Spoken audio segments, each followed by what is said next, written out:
ശ്രീ നൌഷാദ് അലി, ഇവിടെ വേറൊരു പ്രശ്നമുള്ളത്. ഇപ്പൊ കോൺഗ്രസ്, താങ്കൾ നേരത്തെ പറഞ്ഞു, എല്ലായിടത്തും സിറ്റിംഗ് എം പിമാരുള്ളത് കൊണ്ട് കൂടുതൽ സ്വാതന്ത്ര്യമെടുത്ത് സ്ഥാനാർത്ഥികളെ നിർണ്ണയിക്കുക എന്നുള്ളത് ബുദ്ധിമുട്ടാണ്. നോക്കൂ, 2009 മുതൽ, അതായത് മണ്ഡല നിർണ്ണയം, പുനർനിർണ്ണയം കഴിഞ്ഞതിന് ശേഷമുള്ള ആദ്യത്തെ തെരഞ്ഞെടുപ്പ് മുതൽ സ്ഥിരമായി മണ്ഡലങ്ങളെ പ്രതിനിധീകരിക്കുന്ന ആളുകൾ ഇത്തവണയുണ്ട്.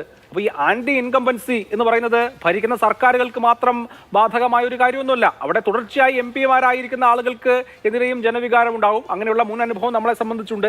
അപ്പൊ യഥാർത്ഥത്തിൽ കോൺഗ്രസിന് പരമാവധി നമ്പർ എന്നുള്ളതാണ് ലക്ഷ്യമെങ്കിൽ എല്ലാ സിറ്റിംഗ് എം പിമാരും മത്സരിക്കട്ടെ എന്ന തീരുമാനത്തിന് പകരം നേരത്തെ പ്ലാൻ ചെയ്തത് മാതിരി അവിടെ മണ്ഡലങ്ങളിൽ, അതാത് മണ്ഡലങ്ങളിലെ സർവേ ഒക്കെ നടത്തി അനുയോജ്യരായ സ്ഥാനാർത്ഥികളെ നേരത്തെ പറഞ്ഞ സാമുദായിക സന്തുലനം അടക്കം പരിഗണിച്ചുകൊണ്ട് തീരുമാനിക്കായിരുന്നല്ലോ.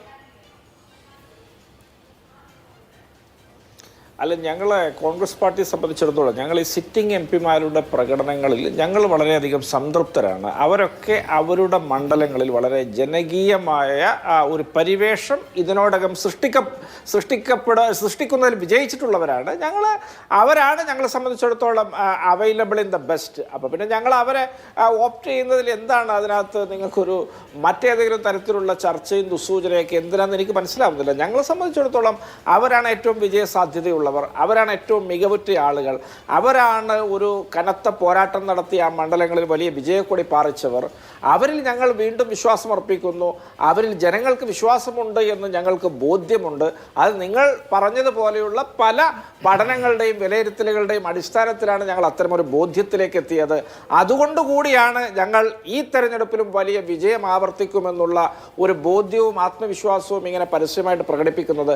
അതുകൊണ്ട് സിറ്റിംഗ് എം പിമാരുടെ കാര്യത്തിലൊന്നും നിങ്ങൾക്ക് യാതൊരുവിധ ശങ്കയും വേണ്ട. പിന്നെ മറ്റൊരു കാര്യം, അത് കോൺഗ്രസിന് മാത്രമല്ല കേട്ടോ ബാധകം. ഞാൻ ഇനി പറയാൻ പോകുന്ന കാര്യത്തിൽ ഇവിടെ എം പിമാരും വികസനവും തമ്മിൽ നിങ്ങൾ ചേർത്ത് കിട്ടുമ്പോൾ ഈ എം പിമാർക്ക് സ്വാഭാവികമായിട്ടും വലിയ പരിമിതികളുണ്ട്. അവർക്ക് പ്രത്യേകിച്ച് ഇന്നത്തെ നരേന്ദ്രമോദി യുഗത്തിൽ പ്രതിപക്ഷ എം പിമാരെ സംബന്ധിച്ചിടത്തോളം ഒരു തരത്തിലുള്ള ഭരണ ഇടപെടലുകൾക്കും അവസരമില്ല. മുൻകാലങ്ങളിലും അത് പരിമിതമാണ്. അവരുടെ എം പി ലാഡ്സ് ചെലവഴിച്ച് തീർക്കാം എന്നതിൽ കവിഞ്ഞ് മറ്റു വലിയ തോതിലുള്ള പ്രവർത്തന സ്വാതന്ത്ര്യം എം പിമാർക്ക് ഇല്ല എന്നുള്ളത് യാഥാർത്ഥ്യമാണ്. സംസ്ഥാന ഭരണത്തിൽ പ്രത്യേകിച്ച് ഇടപെടലിന് വകുപ്പില്ല. കേന്ദ്ര ഭരണമാണെങ്കിൽ നിവേദനങ്ങൾ നൽകാം, വിഷയങ്ങളിലേക്ക് ശ്രദ്ധ ക്ഷണിക്കാം, വികസന കാര്യങ്ങളിൽ ഒരു പരിഹാരമുണ്ടാക്കാനുള്ള നടപടികൾക്ക് മുതിരാം എന്നതാണ് എം പിമാരുടെ ബാധ്യത. അത് നരേന്ദ്രമോദി വളരെ കൃത്യമായി ജനാധിപത്യ വിരുദ്ധ സമീപനം അതൊരു മുഖമുദ്രയാക്കി പ്രതിപക്ഷ എം പിമാരെ പരിഹസിക്കുകയും അവരുടെ നേരെ മുഖം തിരിഞ്ഞ് നടക്കുകയൊക്കെ ചെയ്യുന്നൊരു രാഷ്ട്രീയ രീതി കൊണ്ടുവന്ന ഒരു 10 വർഷമാണ് ഇന്ത്യയിൽ കഴിഞ്ഞു പോയത്. ഈ ഘട്ടത്തിൽ ഒരു തരത്തിലുള്ള പരിഗണനയും പ്രതിപക്ഷ എം പിമാർക്ക് ലഭിക്കുന്നില്ല. ഇനി എം പി ലാഡ്സിനും നരേന്ദ്രമോദി എതിരാണ്. അദ്ദേഹം അധികാരത്തിൽ വരുന്നതിന് മുമ്പും 5 കോടിയാണ് എം പിമാർക്ക്. അദ്ദേഹം 1 രൂപ പോലും വർദ്ധിപ്പിച്ചിട്ടില്ല.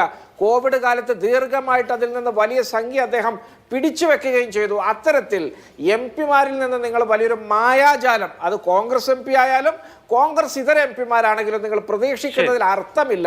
നമ്മൾ എം എൽ എമാർക്ക് ചെയ്യാൻ പറ്റുന്നതിൻ്റെ പകുതി പോലും എം പിമാർക്ക് ചെയ്യാൻ സാധിക്കുന്നില്ല എന്നുള്ളതാണ് എൻ്റെ നിരീക്ഷണം.